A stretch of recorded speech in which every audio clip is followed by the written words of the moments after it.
خالد رضی اللہ عنہ نے اپنے سالاروں کو بتایا کہ کون کس قلعے پر حملہ کرے گا۔ قصر ابیض پر حملہ کرنے کے لیے زرار ابن زور کو حکم دیا گیا۔ ان کے ہم نام زرار ابن خطاب کو قصر العدسین پر حملہ کرنے کا حکم ملا۔ قصر ابن بکیلہ مثنیٰ کے حصے میں آیا۔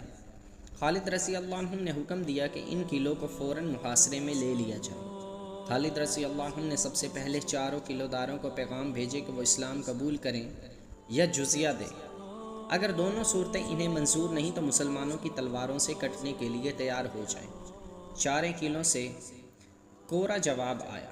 تمام قلعہ داروں نے بڑی دلیری سے جواب دیا کہ وہ اپنے قلعوں سے دستبردار نہ ہوں گے اور نہ اپنے مذہب سے۔ چاروں قلعوں پر مسلمانوں نے بیک وقت حملہ کیا اور قلعوں کو محاصرے میں لے لیا۔ فوراً ہی مجاہدین نے قلعوں میں داخل ہونے کی بڑی ہی دلیرانہ کوشش